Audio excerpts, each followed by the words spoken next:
another episode of Hip Hop Hoops. Today we got two special guests. We got Tamara and Patrick Tatum. Thank you guys for coming through. Thanks for having us. Appreciate it. We're ready to get right to it.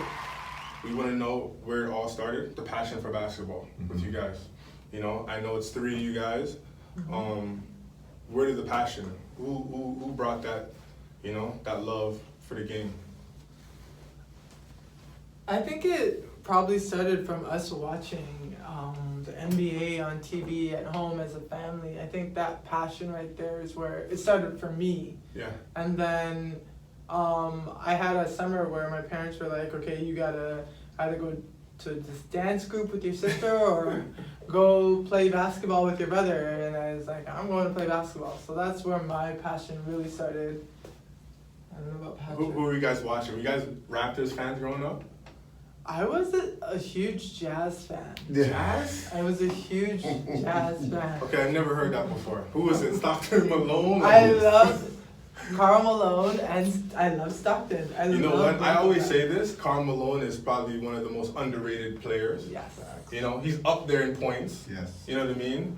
And the guy scored off pick and roll and then Stockton too. You know? Yeah. So I always look at them like, especially Karl Malone, very underrated. Yeah, like I loved the fact that he was underrated, and I think that underdog mentality is something that really drove my competitive nature as well. So you hated Jordan then because I didn't hate Jordan, but I was always against him. And I'm opposite. I was a big New York Knicks fan. Oh my God. I loved Patrick Ewing. I loved Jamaican Charles background? Oakley. Yep. I loved Michael Jordan with the Bulls. I fell in love with the Knicks more so because my pop said, like, we named you Patrick after Patrick Ewing. You were drafted in 1984. You were born in 1984. Yeah. That's just how it goes. Yeah. So, I'm a big Ewing fan, big New York Knicks fan, big Chicago Bulls fan. So there was no Bulls fans in the house. Everybody hated Jordan because you guys kept losing. I liked Jordan. She hated Jordan. Not necessarily hated, but when the playoffs came and he had the flu game where, you know, he came back and said, like, after the game when he's sick, I was all over it, and she was like, ah! It was just mayhem in the house, but it was good. Was it Patrick Ewing who you would say you patterned your game after? Like, what players inspired you guys? Yeah, I guess you can say a little bit, a mixture of both. I mean, the competitive spirit to want to win like MJ, but also being a post player, playing like Pat Ewing in the post, in the mid post, but also doing a few things like Chris Webber. Chris Webber was special. I can see Chris Webber, man. Give I can see 6'10" player, right? Yeah. So, mixture of 3 or 4 guys. Yeah. What about you? Growing up, I would say mostly Karl Malone because when I started playing, I was a 5. Yeah. So I think that was kind of he was someone that I really looked at as who I wanted to model my game after. Right. So in high school, were you always the 5? When did you like transition your game? I was always the 5. But I see your game, you're a 3. You're a 5. In theory, I'm a 3. Yeah.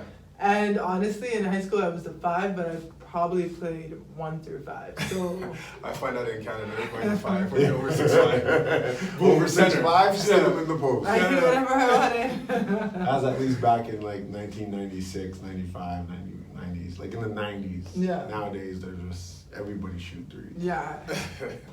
So in the backyard, like you guys are kids. I need to know this from the rip.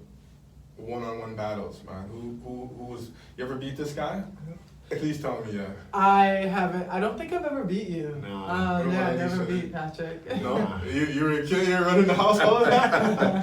It's just not happening. I don't care if it's my sisters or my mom or granny. I don't care. Everybody's getting dealt with. So, Wow. but the girls had battles. They had some battles. Like How were those battles? What you and Alicia? How were those battles? I mean, we battled. Alicia always got mad because she thought she could beat me. Ooh. But that was not happening. No? Just killing her every time, huh? Every There'd time. be some tears. So. Did you guys' dad play the game? Like, your dad, was he? No, not really. He played more cricket. Yeah, my dad back played in cricket. Jamaica and soccer. So this kind of came out of left field for our entire family. Yeah. Really? When you guys were young, you guys played basketball. Like, did you guys all think that, okay, when I started playing basketball, I wasn't playing basketball to go to the NBA at first. My first initial thing with basketball was I needed to get a scholarship. You know, my sister went to school. She always wanted me to get a scholarship because she said, OSAP, I don't want you to pay. It's just too expensive. So my initial thing was, okay, I need to get a scholarship. That was my initial thing. And then I started loving the game of basketball. And then I was like, wow, like we have the Raptors. Maybe I can go to the NBA. Then, you know, I loved the game, worked on it, and then I felt I could play at that level. When you guys were young, what was it for you guys? Was it like, I want to get to the NBA, or, you know, I want to play pro, I want to get a scholarship? What was it that drove you guys to play the game? And what did you guys want to get out of it?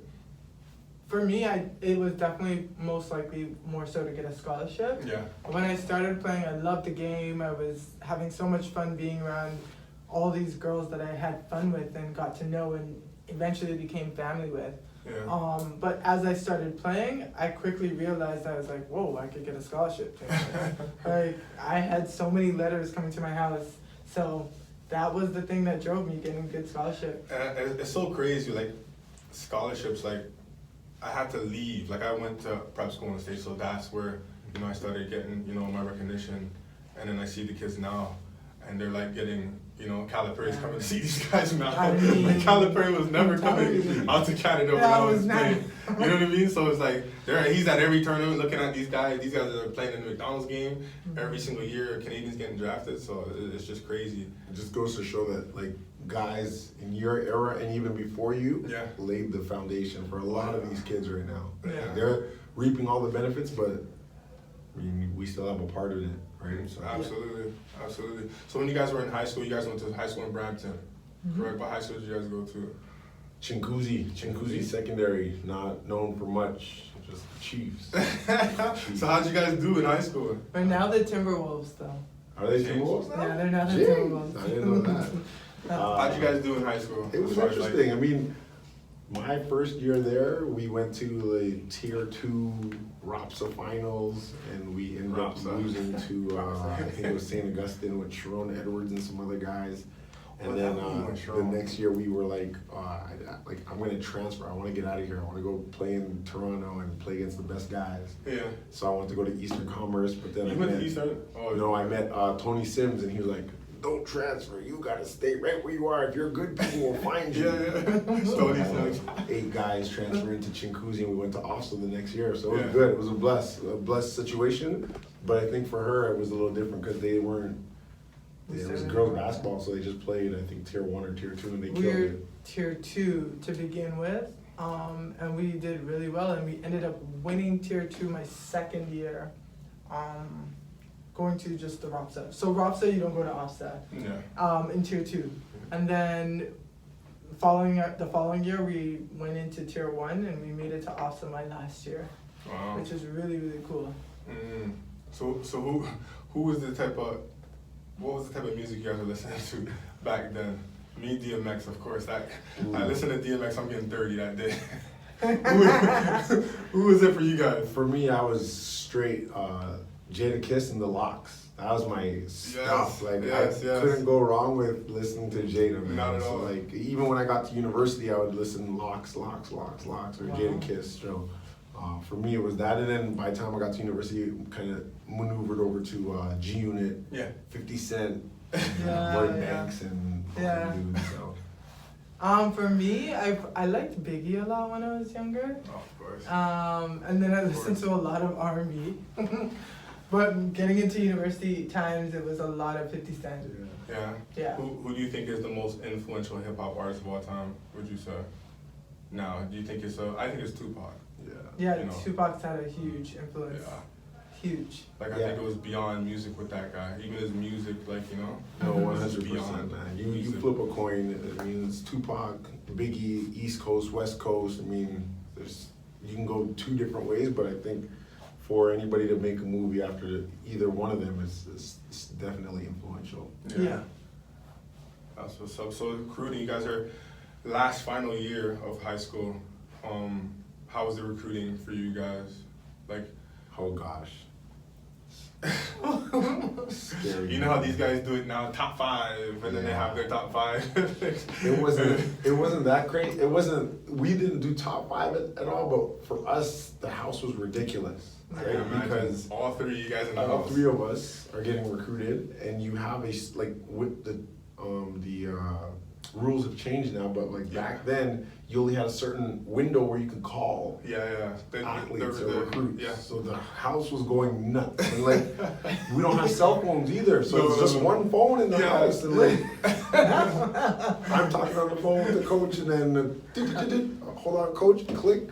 Hello, Alicia Tatum there, please. This is the coach from UMass University. And it's just like, oh my goodness gracious. Okay, coach, you gotta go. Click. Yeah. And as they're talking, same deal. Another coach is calling for me. It was ridiculous. It was just That's too much to the crazy. point where we wanted to Yeah. make a decision early. So I just was stopped. over it. I went on 2 visits, and that was it. Yeah. That was it. Where'd you visit? Because you get 5, right? Yeah. Get You get 5. Yeah, where'd you go? I went to UMass, and I went to Western Carolina. Western Carolina? Yeah. So what about you? Like, what was the ultimate decision? Where'd you end up going to Cleveland Cleveland State, right? State, yeah. Why Cleveland State? To be honest, I think that's like a low major. When I heard you went to the Cleveland State, I'm like, I thought you could have went bigger than that. Yeah, no, 100%. I initially agreed to go to St. Bonaventure. Oh yeah. And it was because there were so many Canadian, like Toronto guys that had initially went to Bonaventure, like Vidal, Yeah. Bobby App. Like, there's so many guys you can name. Nicholson was before you or after? After me. Okay, yeah. So like for me, I just figured like why not just follow the footsteps of other Canadians that went to St. Bonaventure and had some success. But Yeah. there was a big scandal, so then I had to I know the scandal. maneuver within 12 days to find a new school. So it came down to Cleveland State, which are the coaches that were recruiting me earlier from Michigan State, but they took the job at Cleveland State. So I was just like, I'll just come here instead. Mm-hmm. You went there with Francis, right? Yeah. Okay.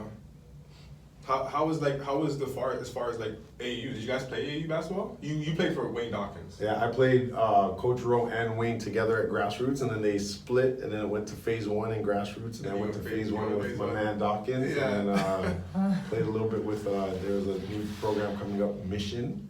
It was Roy Rana and Kerry Ernst, the rest of the beats. But that now turned into Northern Kings with Vidal. Oh. Yeah. Is that how Northern Kings came? Yeah. Okay, I know. And then I don't know if she played Sultans. Yeah, I started in Sultans. Scarborough with the Scarborough Hurricanes, and then from there I moved to play with the Mississauga Sultans.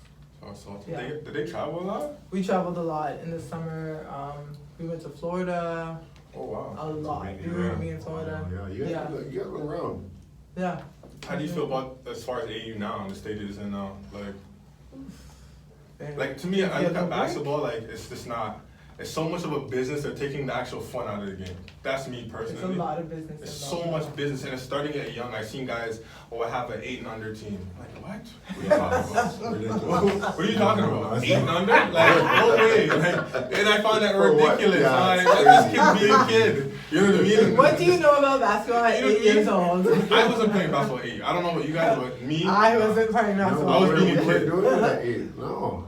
Yeah. No, and I think, yeah, I mean, AAU nowadays is so different, right? You Yeah. have your Under Armour circuit, your Nike circuit, you have your Adidas circuit, and like, I think all the guys that run the teams now are just like, yes, they're gonna get funded with money, but they're also gonna get decked out with some shoes and some gear, and then that's how they're gonna recruit some of the kids. And I think the stage that it's at right now, the kids just want the gear, they want the shoes, so they're willing to go wherever. And if they don't like it, then they'll just run and go to another squad and do this. So And I think that's a big thing in the AAU thing that's going on right now. Like, kids like the shoes, or kids like the gear, and then the parents are like the ones that want it more for them Yeah. instead of the kids. So, and like, I think that's something that needs to change or go back to just having the love for the game rather than having all the cool, flashy stuff. but it is at an all-time high, though. I would give you that, and it's Yeah. pretty good because there's so many more Canadians being recruited now. Yeah. So Yeah, I like it. I love it in that sense. Yeah. There's so many guys going to, like, I'm signing guys going to the States like every day. yeah, Like Yeah. South Carolina and, all these other Division I schools, and I'm loving it.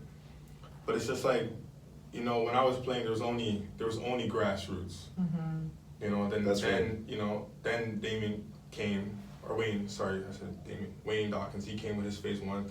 And, you know, I just stayed with Ro. And it was just those two guys competing. You know what I mean? Now it's like, you know, how much teams do they have? Competing now. You know, you play, where's you play out of? Hamilton or something? Hamilton, yeah. Yeah, you play and, you know, grassroots, all these other teams, and it's just like, it's getting so much of a business now, like with all these guys fighting over players, it's sad and it's taking the joy out of the game. Yeah, facts. But I do love the fact that, you know, more Kids want to play. kids want to play. Yeah. Kids find it possible to actually get a scholarship now. It's much easier that way. So I'm not too college freshman year. Take us through that. You're at Cleveland State freshman year. How does that go for you? It was fun socially, Oh. but it wasn't fun on the court. On the court, I guess I can start with social. Was wonderful because it's a different kind of social community. Right? Is it in the heart of Cleveland? Right in the downtown core of Cleveland. The only two things there are basically, or three things, you have four things. The NFL team, Browns, Okay. Cleveland Indians, Yeah. the Cleveland Cavs, and Cleveland State Vikings. That's it. So, That's it. I mean, if you're playing NCAA Division I in downtown Cleveland and you go out, okay, you're just having a good night. Yeah. There's women all over the place like, damn, you 6'7", you look good. You know, craziness, but the social life was great. The on-court stuff wasn't the greatest. Our team wasn't very good. We were plagued with injuries, and we only won 4 games the entire year. So it was, Oh my God. it wasn't the greatest experience. But as the years went on, it got better. So Was Murray State in you guys' conference? no, Who's in your conference? Butler, Wisconsin, Butler's Milwaukee. I some think of the Butler's other in the schools. Big East now. Yeah, Butler. yeah. Butler's moving over to the Big East now. Mhm. So freshman year, how as far as on the court for you, like individual numbers? It How'd was you do? okay. It wasn't the greatest simply because I had a knee injury. So I ended up getting knee surgery on Friday the 13th in February. So I kind of just played the whole season somewhat injured. Yeah. But then again, after year one, I kind of understood a little bit more, put some more time into the gym and got better as the years went on to potentially be able to play overseas. So Yeah, was that the goal after? yeah, 100%. The goal was to at least be able to say I played pro, and that I was able to obtain that. So that was great. What would you say would be your best year as far as team wise? you guys- Maybe year 3 and year 4, Yeah. junior year and senior year. I mean, Right. we had some pretty good games. We played Michigan State, Kansas State, just a whole bunch of That's a different big schools. conference, yeah. North Carolina. Wow. North Carolina had 6 guys that got drafted that year, so it was really good getting to play against some really good competition.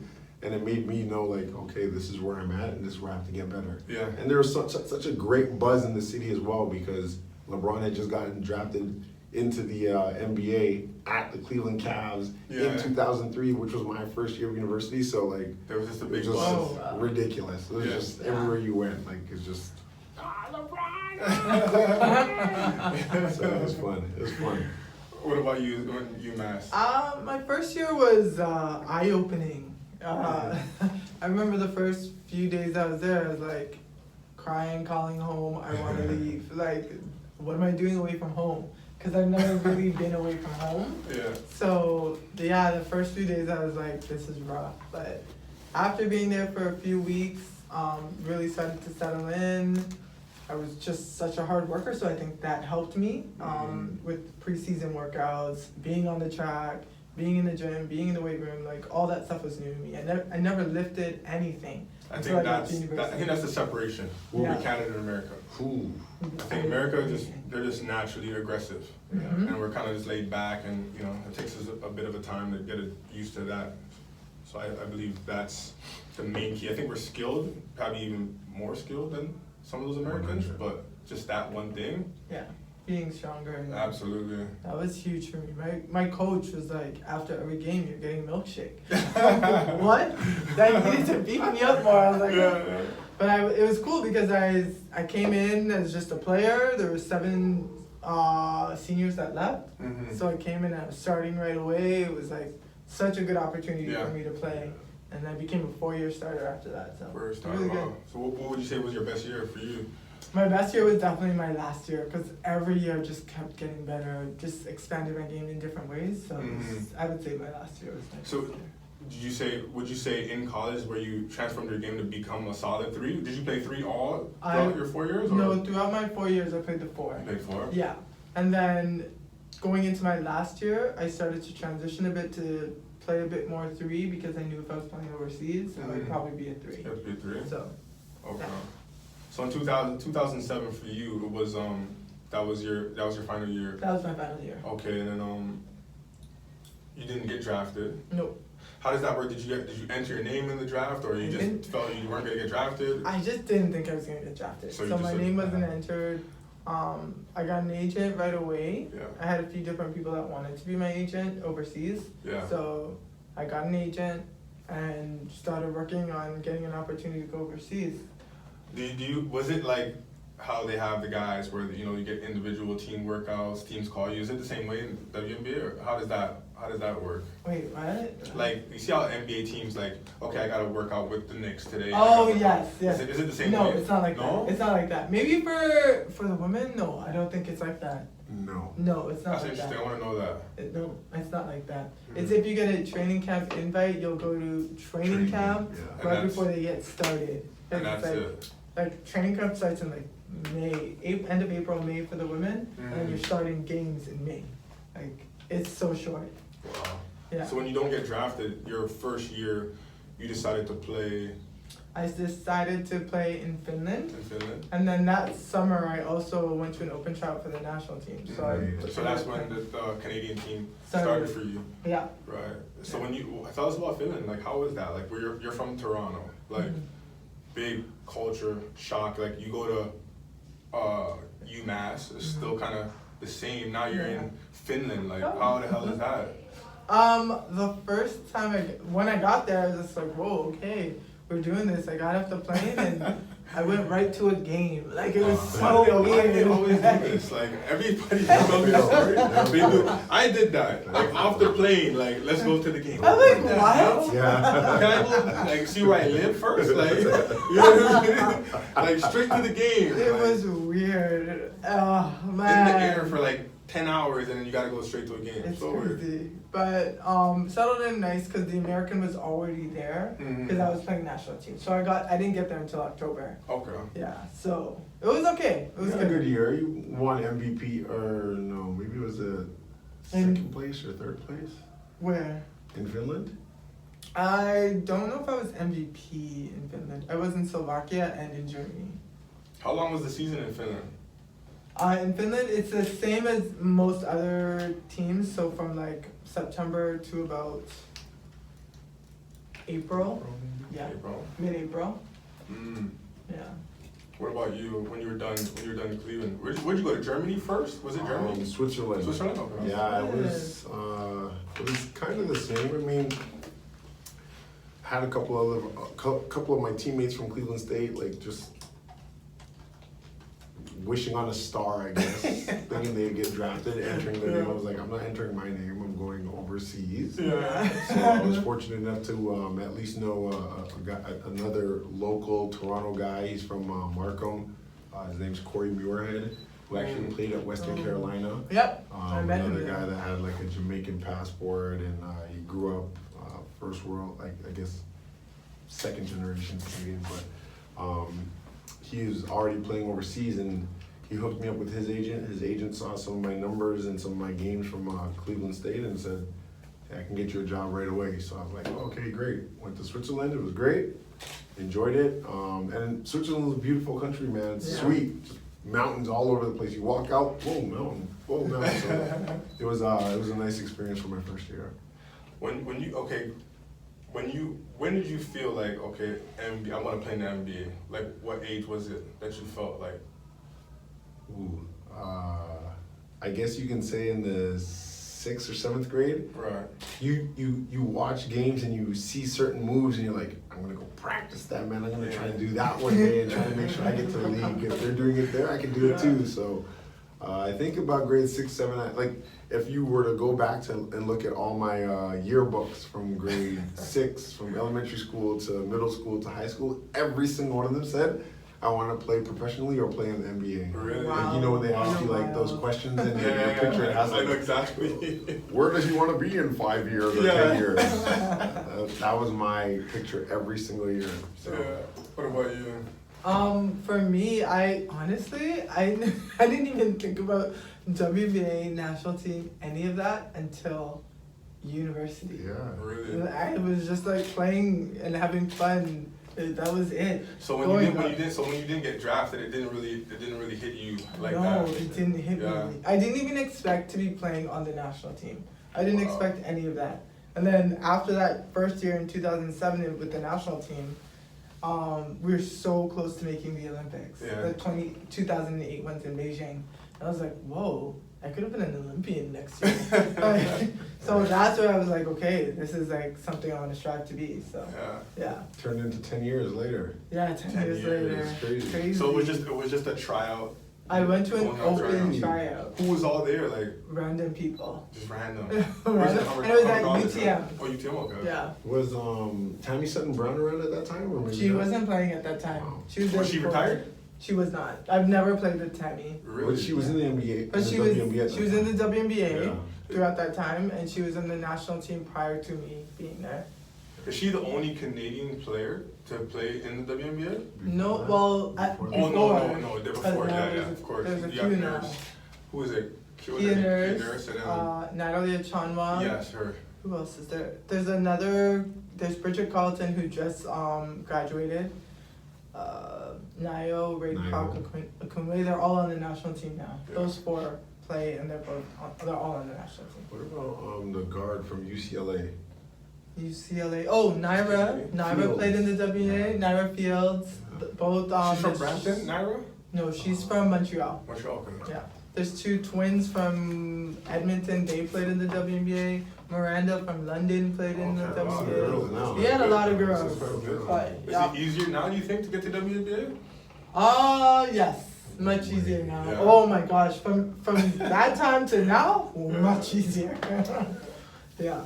So what about you? Like when things didn't happen for you as far as okay, college and then getting drafted, how did you feel? Like did it bother you inside? Like damn, like I know I could play in the NBA and it didn't happen. You know what? Maybe a little bit, but the honest truth is, like we got started so late. We were so new to basketball that it was like you just messed around with it a little bit in the schoolyard or at our house, but like to actually play it seriously and organized. Yeah.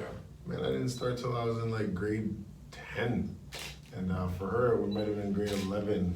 Like organized. Like really take it serious and Yeah. work on the game and stuff like that. Right? So now you're kind of, okay, I gotta learn this, I gotta learn Yeah. this. So then it start to progress, but then I mean, even still, you can probably put in a lot of hours while you're at university, but at the same time, we're just kind of going along with university and understanding like, oh, okay, this is something different. We're outside of Canada, so it's a little different. Yeah. But in the end, I mean, I think all three of us had the same goal, which was to potentially play pro, and we all three of us did that. And then I think all three of us wanted to be able to represent our national team.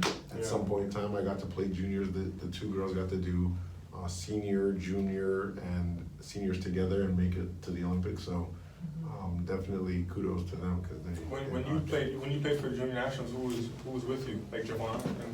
Oh gosh, jeez, I couldn't even tell you. Shane James, Jamino Sobers, Levon Kendall is another guy. The guy from Carleton. Oswaldo Geneti or I something. don't know, the bald guy from Carleton. Gary Gallimore. I don't know his name. We had a nice team. We had a pretty good team. But even, again, back then in junior team, we finished like 7th place. Nowadays, the kids, the juniors and the cadet kids, the 16-year-olds and the 17 or 18-year-olds are finishing top 3, top 2. Yeah. The other day, they just won gold medal in Egypt. So, like, Yeah.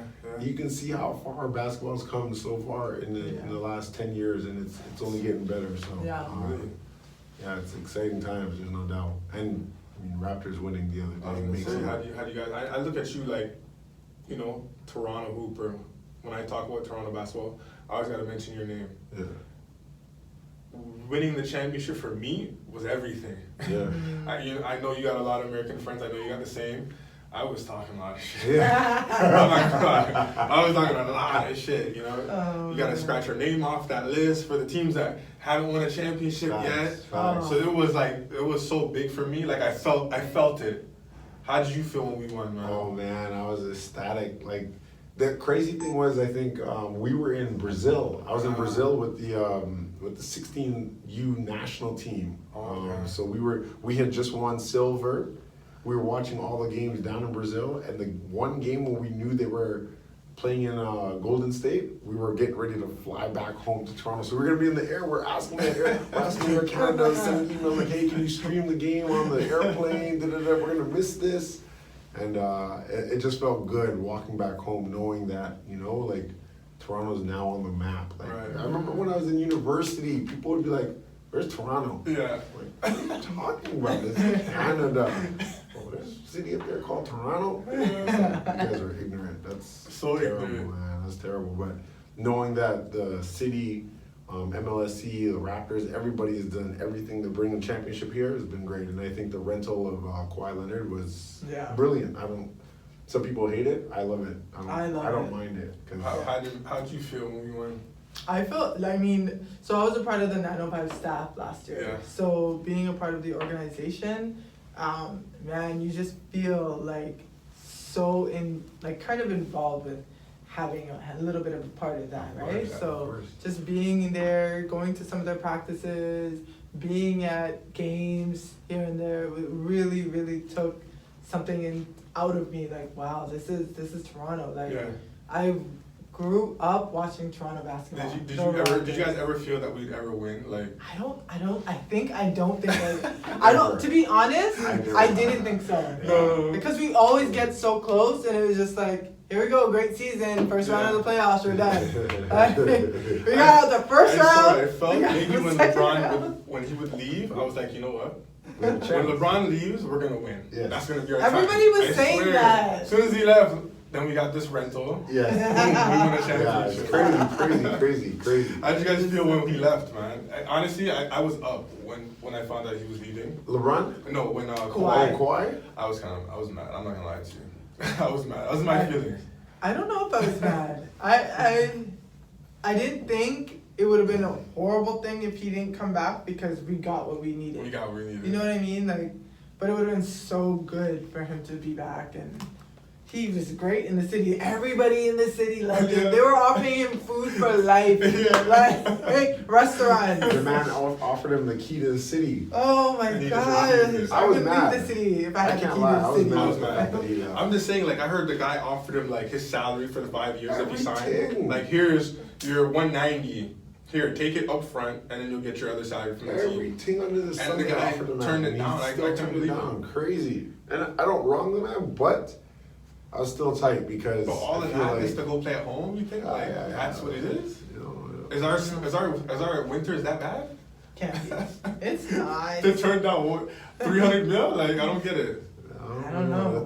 It's crazy. I've lived 1 year on the West Coast in California for Christmas, and you're walking around in shorts and like a long sleeve. So it's, I mean, I might do the same as him, but I'm still. And him growing up like that too, right? I would still been mad at him though, because I mean we could have ran the table a little bit, just for a little bit. You know what I mean? It would have been nice to run the table for a little bit, but Because I think Milwaukee got a little weaker when they didn't get Brogdon back. yeah. You know what I mean? I think they still would have been good, but I think we would have beat them. And I think Philly got a little worse with Losing Jimmy. Yeah. And JJ Redick. Yes.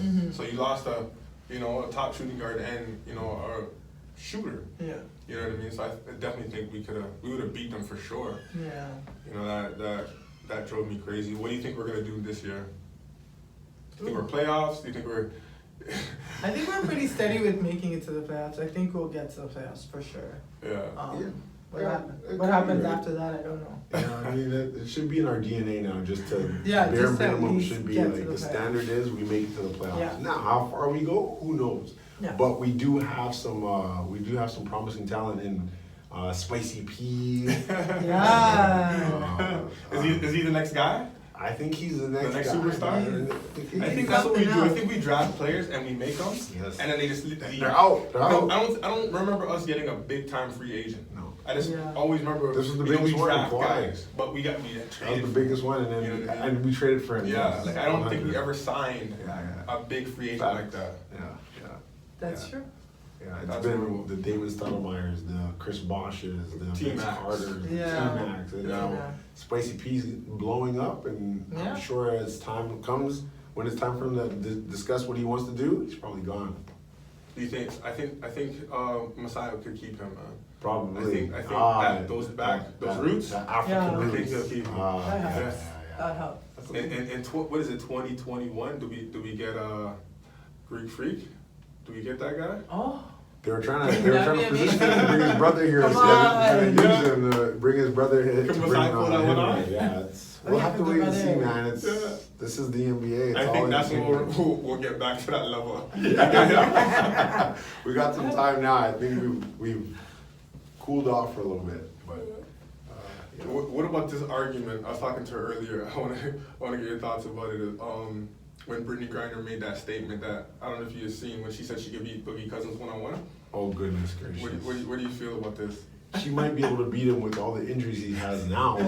There's no chance she's beating him ever when he's even up on one leg. The man's a beast. Wow, Patrick. No, Boogie, come on, man. This guy is special. He's special. Speak up. He's special. Now, Griner's She's She's a 6'8", beast she's too. 6'8", right? she's a savage type lady She's too, a though. Like beast, she's punchy. man. and She's hard to everything. move. Yeah. She's like 6'8", too, Yeah, whatever. legit. So I mean, but I just don't see her coming close to Boogie. Boogie's She just talking.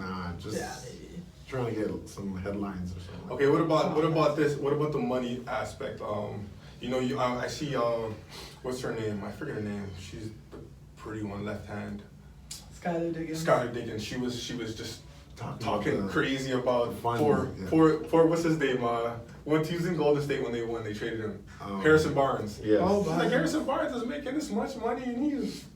I'm like, wow. Oh. Wow. Wow, Sky. How do you feel about the money, man? Do you think they should be getting paid more? She was just talking about, the season shorter. How do you feel about that? You want to take that? 'Cause No, I want to hear your part. And me? after, she's gonna say it. I don't think the girls need to get paid more. Now, I hopefully this doesn't go too viral or anything like that. But I mean, the sport's just so different. It's the same sport, but like the base of who's watching is a lot different. And I think that the men's game brings so much more entertainment. That the salary is going to be obviously way different, and the season's so much longer. The girls play for she's like saying that. 2 months. Yeah. That's it. Then they go overseas and make most of the money. Or maybe a little longer than 2 months. Okay. I think they should be guess getting I'm- paid. Who's the highest paid player you think in WNBA? I would say one of the vets, like a Diana Taurasi Diana or Taurasi. Candace Parker, like one of the veteran type players. Mm-hmm. And I don't know how much she makes. I mean, I but definitely think they should get paid way more than what. they should get paid more than what they're making. Don't get me wrong, they can But- get a little bit more than what they're making, but come on. like, it doesn't just- make sense to get what the men are making. No, because the they can't. season's completely different. I don't know what Skylar Diggins is asking for. Yeah. Yeah, But like, you can't get paid what Harrison Barnes is getting paid. Like that's stretched out a 5-year period, and months upon months. Like you know what I mean. Stop this. So I don't know what her big beef is and why she was attacking him.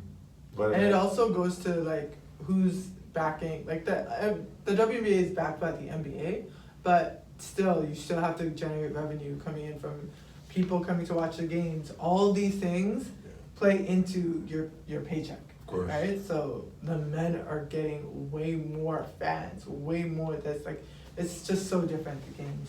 I think WNBA is getting bigger. I think It is. I think the girls are actually starting to play a lot better and more entertaining. Yeah, it's always get more. Girls are dunking. Like I seen some girl in the dunk contest Yeah. in the high school game, Yeah, and she yeah. just like Punching dunking over somebody, like Crazy, and I'm crazy. like, okay. So you have you were head coach at U of T or? No, I'm the Assistant? assistant coach Okay. there. Yeah. And then after, how long were you coaching with them? So I started in 2017, so I'm going into my 3rd year Wow. right now, yeah.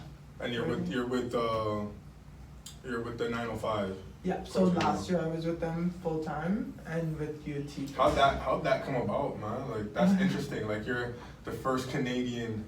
Woman To to coach, coach. yeah. Yeah. Ooh. Like that's a major thing right there. I'm reading it. I'm like, you know yo, what's crazy about it? Yeah. I didn't even know. I did not even know. So someone that I knew within Canada basketball just kind of reached out to me and was like, she was just like, hey, I know this coach, he's looking for a mentee coach, blah blah blah, like you should really think about applying. Send me over your resume. I'm like, sure. I sent it to her. She's like, alright, I'm gonna send it to him. They might reach out to you. If they do, great, blah blah blah. After that, I got on a call with the head coach, Jama. Jama? Yeah, I know Jama. And Jama, right? we Yeah, probably spoke for like an hour, and it was just like he offered me the job. I was Wow. like, whoa, okay, I got 2 jobs now. But it was really, really good. It's good. It's good to get another experience, Yeah. to see another side of basketball, coaching wise. Especially on the men's So- side too. Yeah. How do you being feel on with the that, side. coaching the guys now, like, and now pros, guys with I egos, know. and Oh, I know. wow. how do you do with Guys that? got egos. It's kind of just like you got to roll with how it's going. So I'm very good with like reading situations and knowing where I am. So it's really being able to relate to the players and being able to talk to them on a personal level. So yeah, it wasn't hard. They're all respectful, so it was good. Wow, that's Yeah. amazing. 2018, you had an amazing year. You did some work with Masai. Yes, Tell I us went about that, man. We to. gotta know about that too, man. Ooh, I went to Giants in Africa. I'll A put few you on the months spot. ago, like last month, I was in Africa. Wow. So yeah, I went to Mali and Cameroon. I went and I did a clinic for Justin Trudeau with the Raptors at OVO, and the guy that's like one of the main guys that does GOA, he was just like, hey, Coach Schmer is pretty good.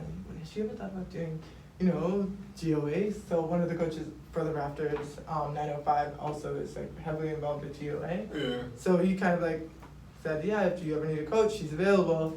And they're like, hey, we need a female coach. How about Tamara from 905? How's that, coach? That's what he said to. He went to the guy from 905, Messiah, who came up to him. He was like, hey, is Tamara, the coach from 905, is she available for GOA? And he's like, yep, she's available. I'm like, yes.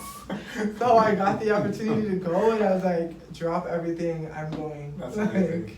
That is yeah. It amazing. was really, really cool. How is Masai as a person, like, dealing with him? Yeah, How was he?